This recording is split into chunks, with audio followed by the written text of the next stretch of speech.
Alors, on va commencer par créer un projet.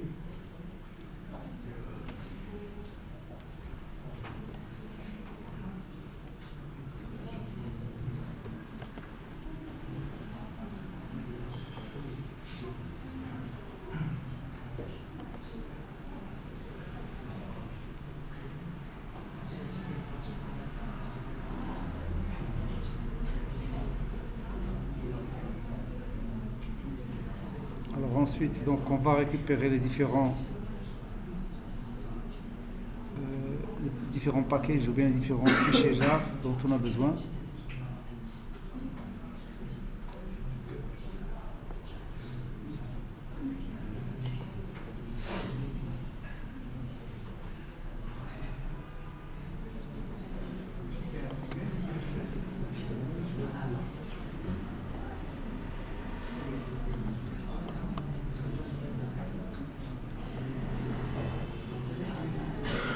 Alors bien sûr, on va ajouter tous ces fichiers JAR dans le build path.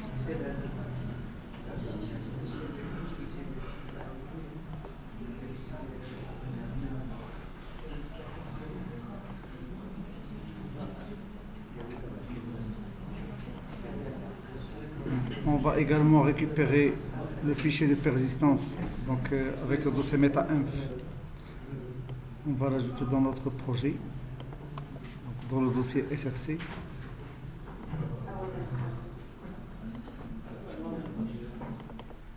Ensuite, on va changer le nom de la base de données.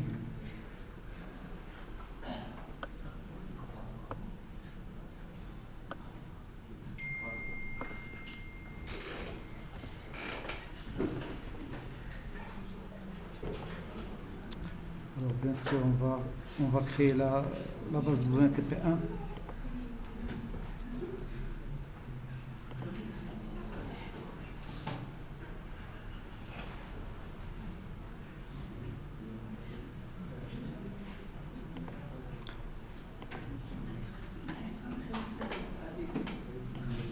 Ici, vous avez votre persistence unit, il s'appelle MyPU. Ou bien TP1 PU. Alors maintenant, on va créer les classes entités.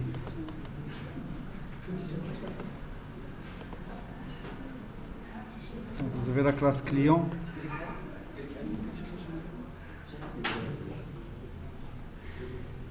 Alors, on va ajouter un package.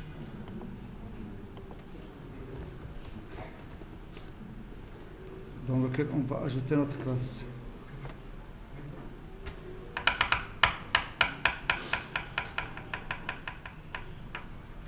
Alors, la classe, c'est une classe entité, ça veut dire qu'il faut ajouter la notation entity.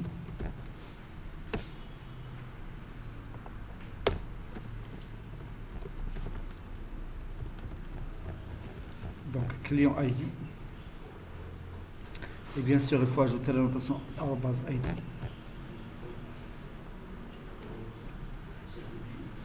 Étoile ici. Ensuite, generated value.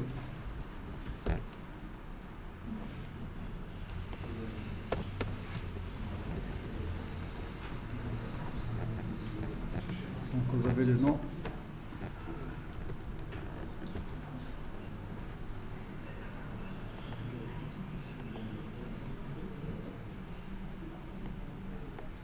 Vous avez le nom et l'email.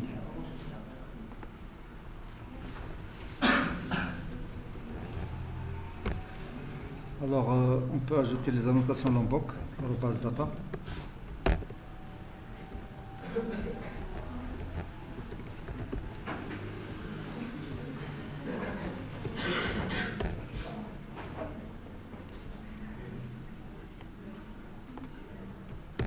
Et je fais la même chose pour article.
Ensuite, ici, vous avez private, article.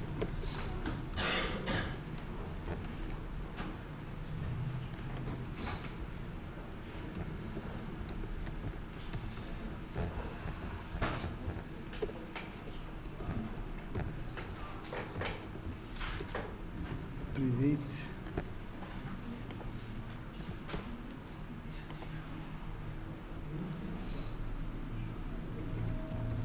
Double price.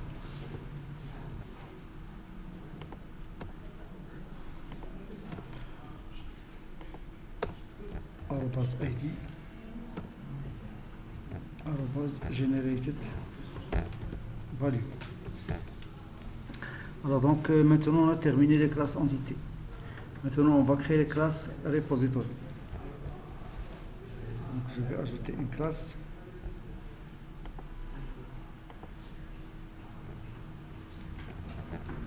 Client repository.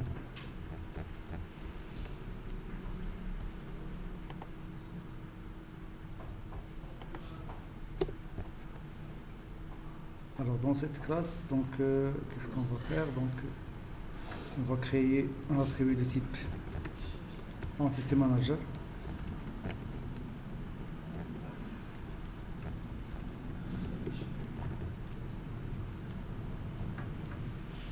Et dans le constructeur,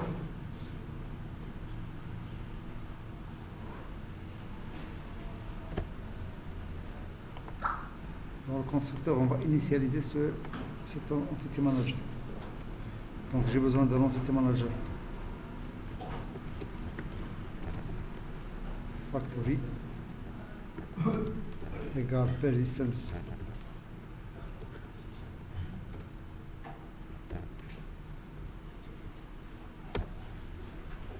point create entity manager entre parenthèses. Donc le nom de l'entité manager c'est TP1 PU. Donc vous l'avez ici, TP1 PU. Ensuite, entité manager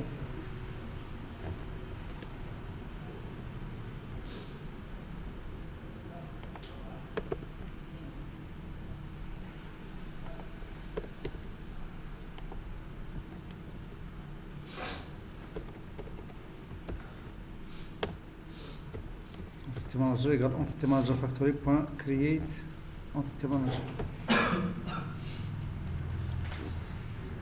Donc on a créé l'entité manager, donc maintenant on va ajouter les différentes méthodes. La méthode create,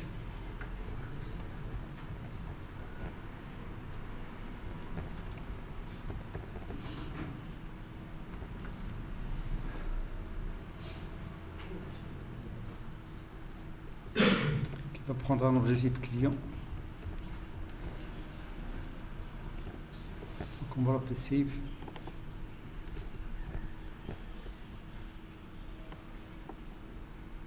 Alors cette méthode, qu'est-ce qu'elle va faire? Donc il va tout simplement enregistrer le client qui est passé en paramètre. Alors pour faire ça, donc on a besoin d'abord d'ouvrir une transaction, donc entité manager get transaction.begin.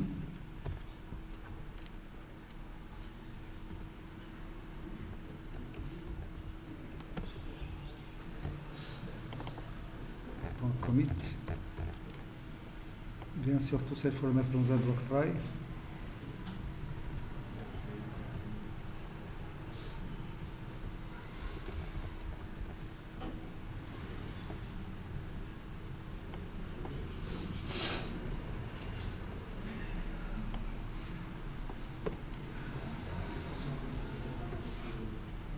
Ici, il faut mettre rollback.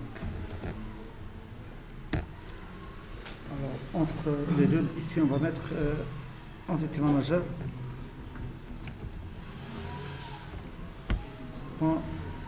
persist entre parenthèses client. Deuxième méthode,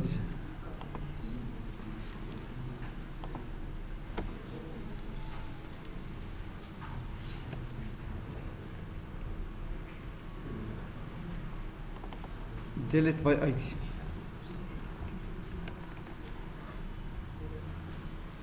Alors ici, on va mettre ici integer. La même chose pour article. Integer. Ensuite ici il faut mettre integer client ID. Ensuite ici qu'est-ce qu'il faut mettre? Point remove.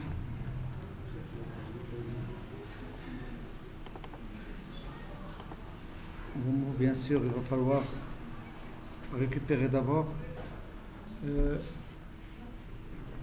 l'objet qui correspond à cette idée. Donc vous avez client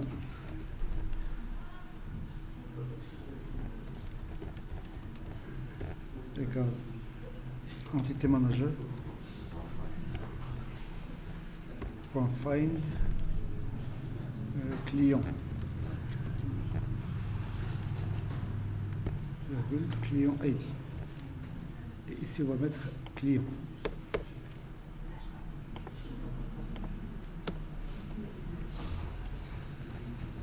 Client différent de nul. Il va le supprimer, sinon il ne va rien faire, bien sûr.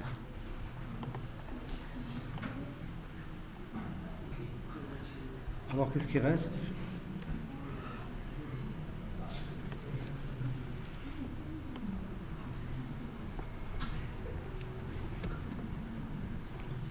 Public client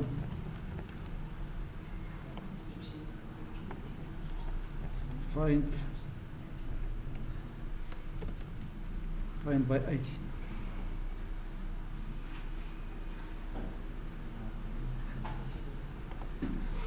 Donc à la fin ici on va retourner nul.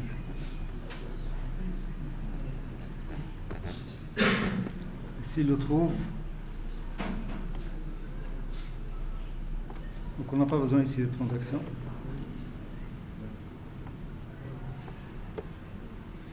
On n'a pas besoin du bloc try catch. Donc client, donc je cherche avec l'id. Alors si je le trouve, donc je vais le retourner.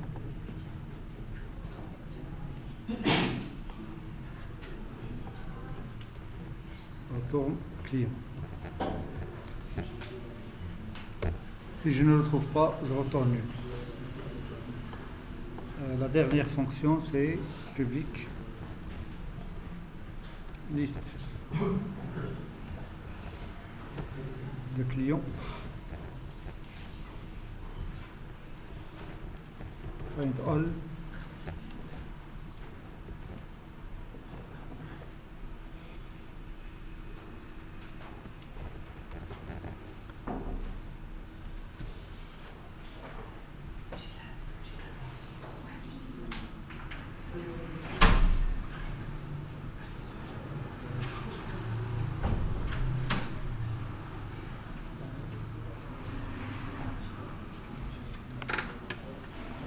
donc entité manager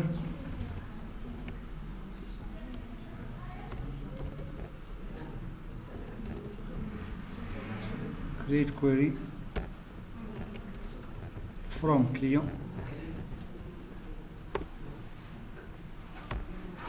get result list. D'accord, donc on va faire la même chose pour article. Alors comment on va faire pour faire la même chose? Donc on va faire un copier-coller. Alors bien sûr il va falloir mettre ici un package qui s'appelle repositories.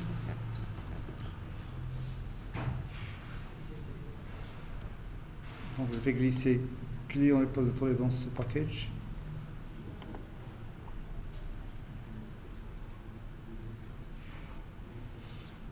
Ensuite je vais faire un copier-coller. Et je vais l'appeler article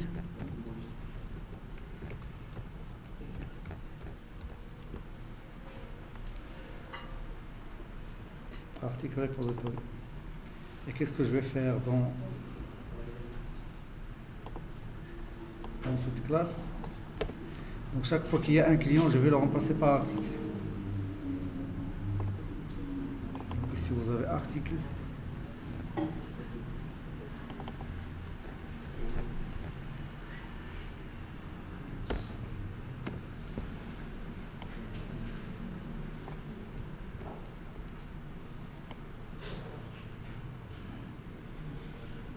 Ensuite,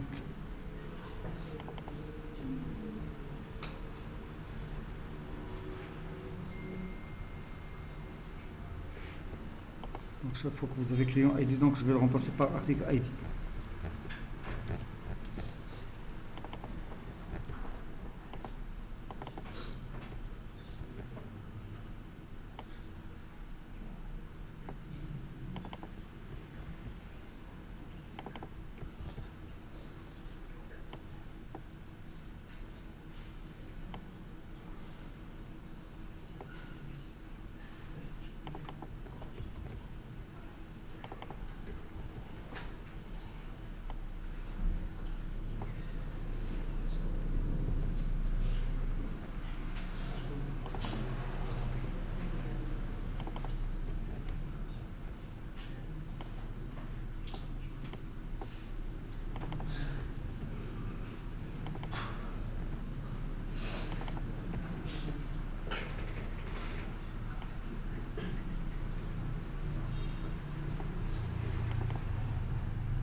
Quoi?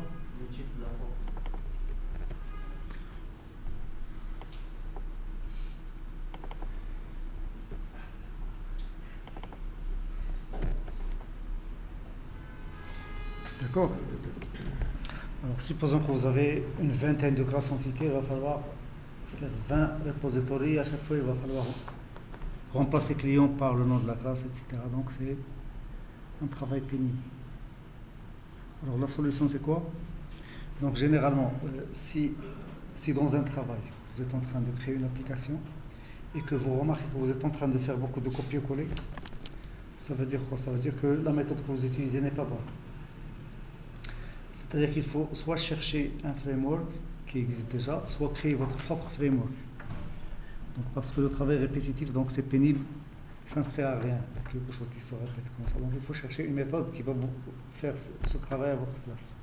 Alors en même temps, si vous voulez modifier quelque chose, donc vous remarquez que si vous avez une fonction à ajouter, vous allez l'ajouter dans toutes les classes. Alors donc la solution c'est quoi? C'est que je vais créer une classe générique. Une classe générale qui va faire ce travail. Alors je vais faire un copier-coller de client repository, je vais l'appeler GPA repository.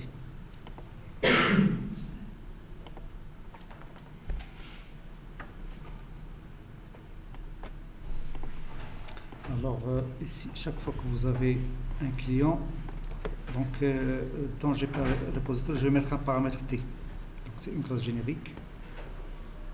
Et chaque fois que vous avez un objet de type T et de type client, je vais mettre T.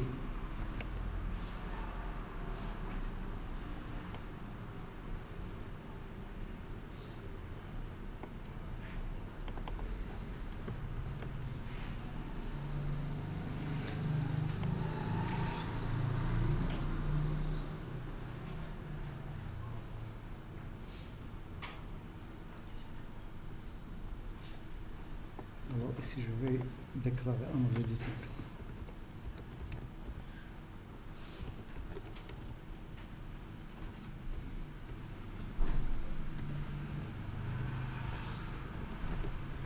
Entité classe. Et ici, le constructeur il va prendre en paramètre cette entité classe. 10.entité classe égale entité classe. Alors, ensuite, Ici, je vais mettre entité classe.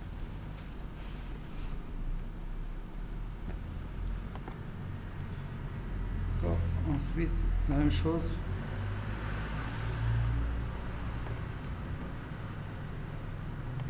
La même chose ici.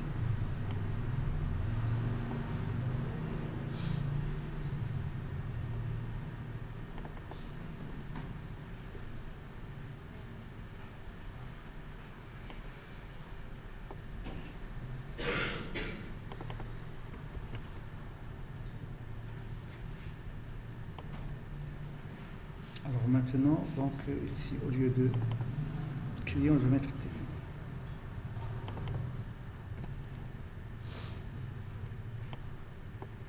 Au lieu de client ID, je vais mettre ID.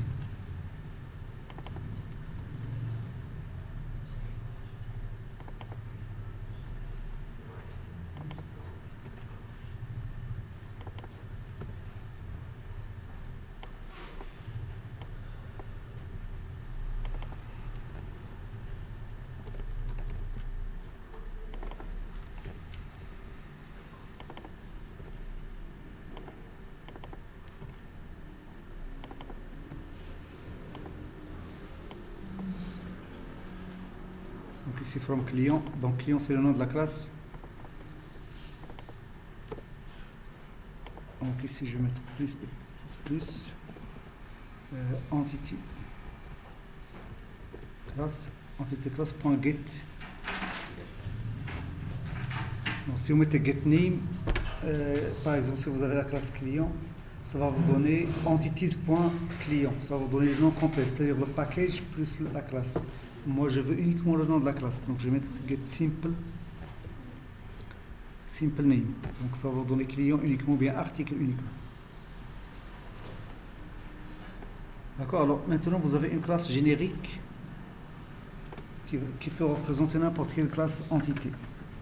Et dans client, alors au lieu de refaire le travail dans client, qu'est-ce que je vais mettre? Je vais mettre extends GPA repository. T, ça va être quoi? Client. Ça va être client. Et dans le constructeur ici, je vais faire appel au constructeur de la classe mère qui attend une classe entité. C'est quoi? Qu'est-ce que je vais mettre ici? Super. Donc ici, il attend un objet de type classe. C'est-à-dire que je dois lui fournir une classe. C'est client.classe.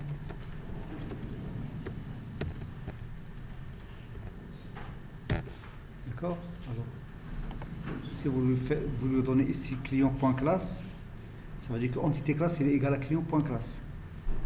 Et ça veut dire que ici, par exemple, au niveau de find, il va mettre ici client.classe. Si vous faites article.classe, ça veut dire que ici, il va mettre article.classe. Alors, après, donc, tout ce que vous avez ici ne sert plus à rien.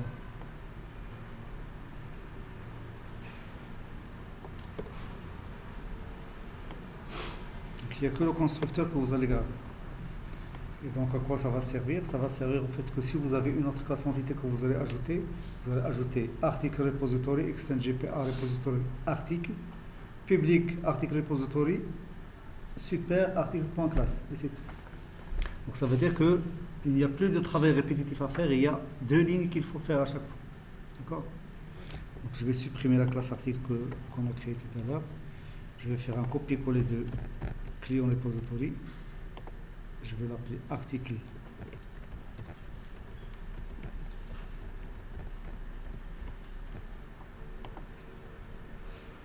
Article repository. Et dans article repository, qu'est-ce qu'on va mettre? Donc, on va remplacer client par article.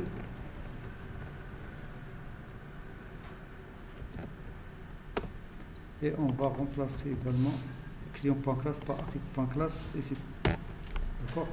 Et si vous avez une vingtaine de classes entités, vous allez avoir une vingtaine de classes comme ça qu'il faut ajouter. Et il n'y a pas beaucoup de code à refaire. D'accord? Alors maintenant, on va tester ceci.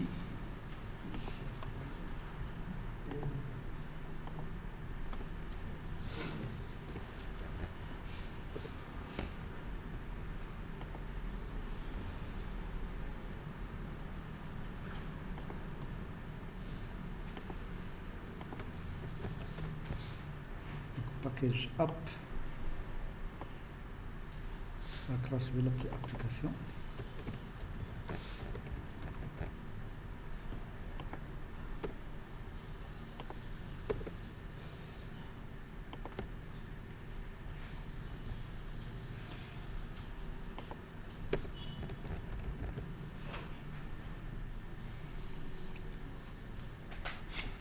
Donc je vais créer un objet type client repository.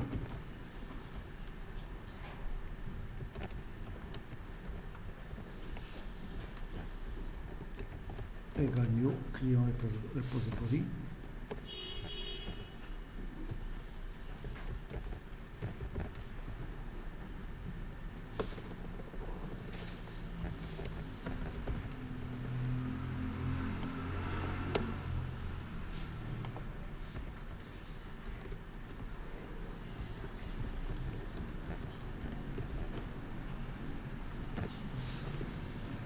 Donc client ID nul, le nom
article repository également à repository.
Client ayant unité 3.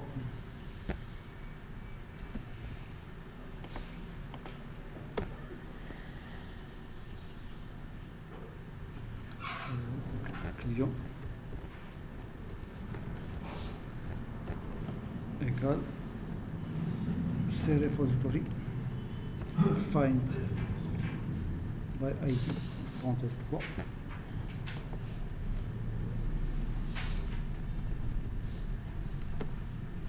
Client. Donc j'affiche le client.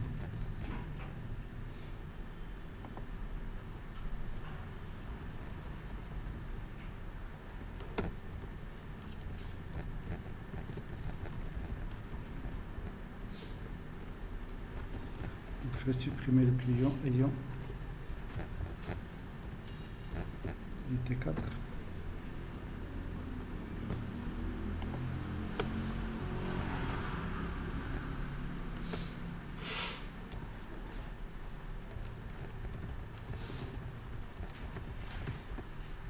Liste des clients.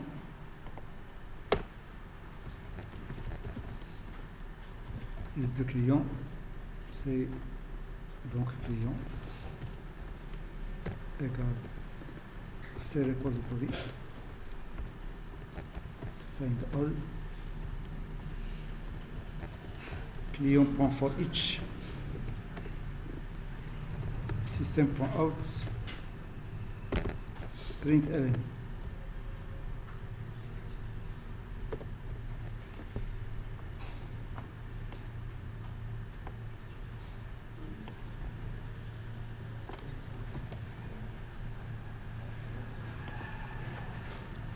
Donc j'affiche la liste des clients ici après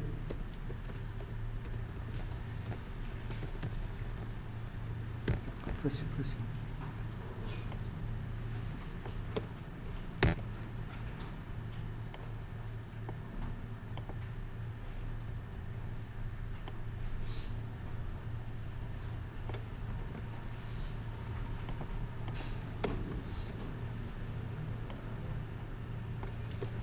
Liste des articles. Repository. .find all. .forEach. System. .out. Println.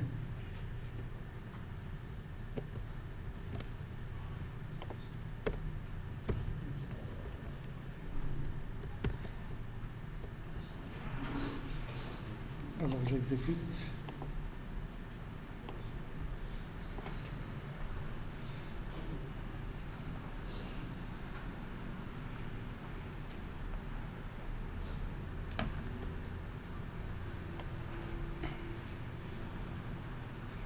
Alors, on a oublié de faire appel à la méthode qui permet de supprimer.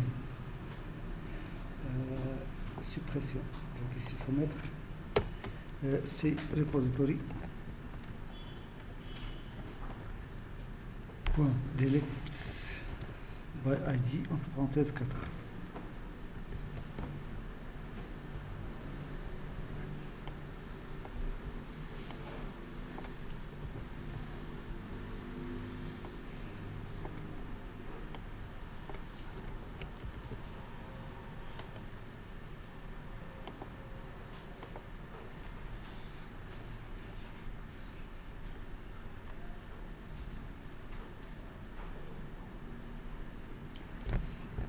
Peut-être que nous avons il a supprimé, il a tout supprimé, il a recréé. Donc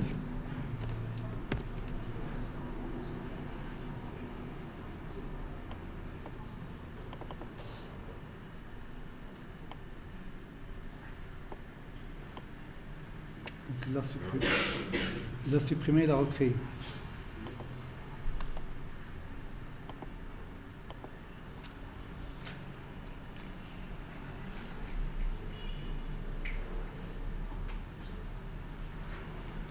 Donc ici vous avez la liste des articles, la liste des clients, donc vous voyez que le client numéro 4 a été supprimé. La recherche du client a unité 3. L'ajout, donc il a ajouté tous les clients. D'accord. Donc vous voyez que ça marche, c'est plus structuré et c'est plus facile maintenant à étendre. Ça veut dire que vous pouvez ajouter d'autres classes et il est simple maintenant de créer la partie repository. C'est pas comme tout à l'heure où il fallait écrire beaucoup de code.